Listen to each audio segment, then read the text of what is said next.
Islamophobia is intolerable.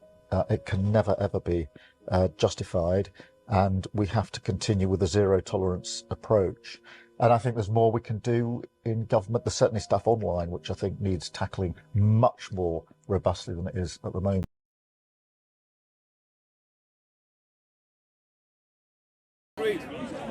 Christians come to this park every single week knowing that we're going to be attacked by someone. How many times, Uncle Asif, have you been attacked? How many times? The number of times I've seen him being assaulted. If you're a Christian who's been assaulted in the park, put your hand up. Right, 1, 2, 3, 4, 5, 6, 7, 8.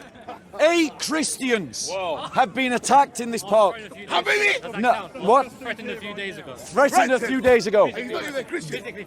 This is what's happening to Christians in the UK because of their faith. And what are the police doing? And the police are doing nothing.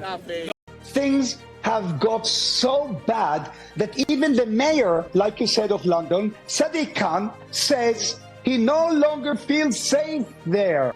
As a Muslim, well, I'm genuinely sorry to hear that, but for 10 months, the mayor has turned a blind eye, like you said, to Jewish people and other ordinary Londoners who have not felt safe because of the pro-Palestinian marches in London, which the mayor has not lifted a finger to stop. Look, in my opinion, Sadiq Khan has let London become toxic. While hundreds of thousands of Islamists marched through the capital, Jewish people, like you said, felt intimidated and threatened. Why didn't the mayor speak up then? In fact, Sadiq Khan actually praised the marches for allegedly being peaceful. Well, Nana, they were not peaceful.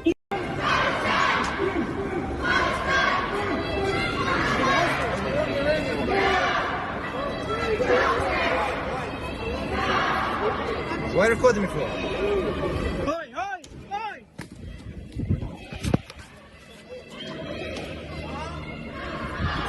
Leave it, leave it.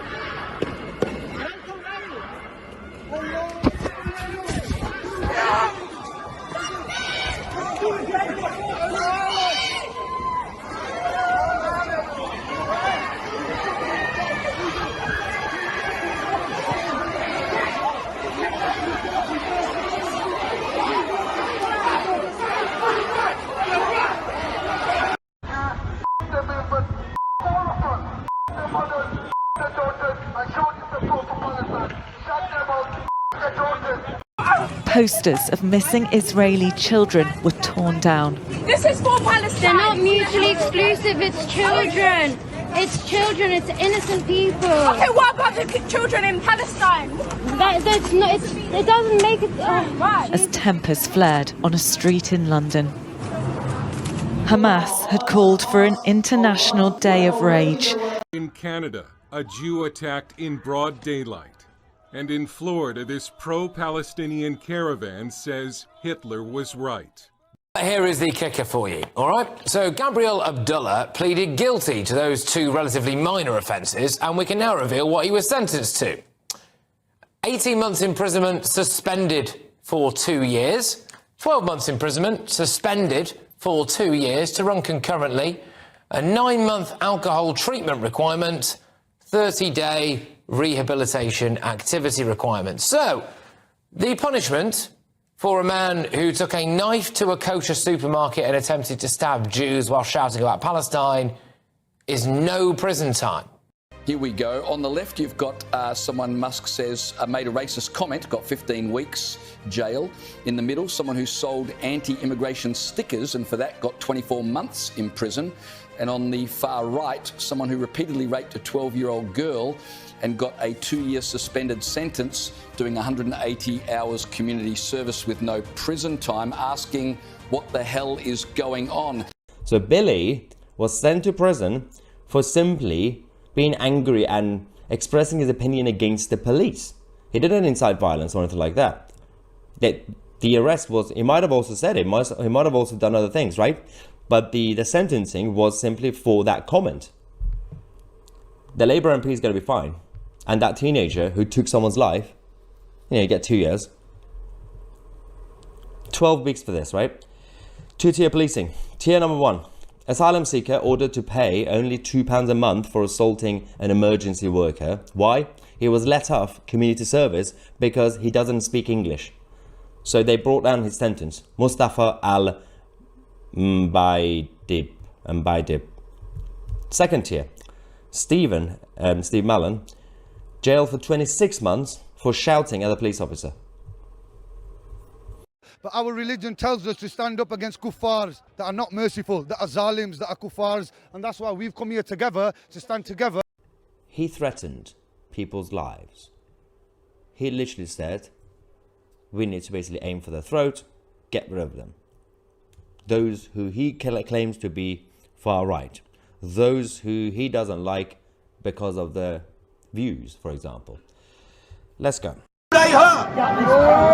We've got children and women using those trains to doing some relatives. They are disgusting, nasty bastards, and we need to cut the roads and get rid of them all. It appears we struggle to rid ourselves of violent migrants once they do hit our shores.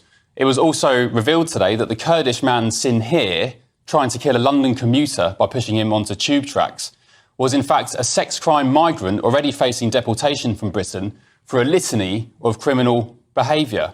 Brashaw, who's 24, shoved the stranger onto the tracks as a train approached in February because he thought he gave him a dirty look. Yes, that's all it took. He was recently convicted of attempted murder for that behaviour, but the truth is, he shouldn't have even been here in the first place. Shorsh had 12 convictions for 21 offences, including assault, antisocial behaviour and outraging public decency. Of June last year in Nottingham, Valdo Callacane on his murderous rampage, who killed Barnaby, Ian, Grace and seriously injured a number of other people. These incidents are appalling. They are creeping into our lives with greater frequency, and it cannot just be the responsibility of the police alone to try and tackle this epidemic. How have you seen Ireland change over the recent years? It's unsafe to walk the streets. My daughter was working in town and I had to stay on the phone to her till she got on the bus in town because of all gangs of migrants hanging around corners and all the streets in town. And I actually had to wait till she got on the bus to make sure she was safe. That's 2 years ago, and it's got a lot worse since then. Right, okay. It's a lot worse in every area now. Let a generation of our daughters be kidnapped and raped, and they did not care. We are seen by them as cattle, yeah? And they do not fear us. And when we fear them, that's tyranny. When they fear us, that's democracy, yeah? And we need to, I said, we've sat back, we need to get organised, we need to unite this nation. All we're hearing about is the Muslim vote, the Muslim vote. Well, the Muslims make up 7% of the UK, yeah? We are a majority. We have had enough of mass immigration. No one's asked us, did we want 1 million people imported last year? No one asked us if we want to continually go into war. No one asks us. That's not democracy. No one's asking us the key decisions, yeah? The key decisions that are affecting us all.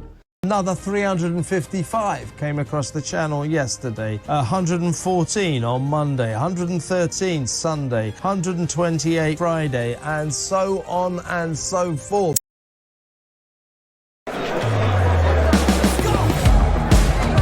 I think the justice system, the media, academia, education. You hear a lot about sort of two-tier Met policing.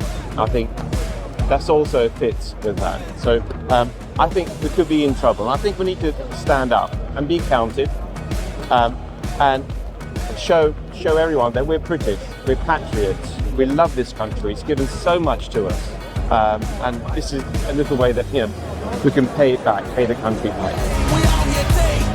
We want our country back.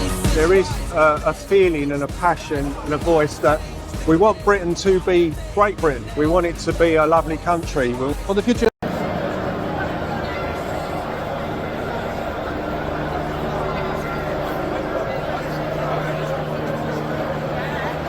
I've seen that a lot.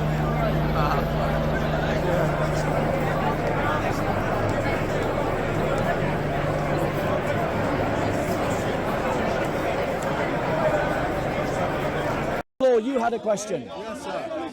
Can I ask you, why do you think Sharia law is not compatible with the human rights? Okay, so the question is, why is Sharia law not compatible with the idea of human rights? The answer to that is simple. Human rights assumes that every human being is the same, that they are equal under the law. Islam does not share that assumption. It states that Muslim men are better than Muslim women, that Muslims are better than Christians and Jews, that Muslims are better than pagans, that free men are better than slaves. And it enshrines this understanding in law, in inheritance laws, in the laws about compensation, in the laws about political office. And that is why human rights in Islam are not compatible, and it is why, as Christians, we must stand up for a Christian narrative. Any other questions?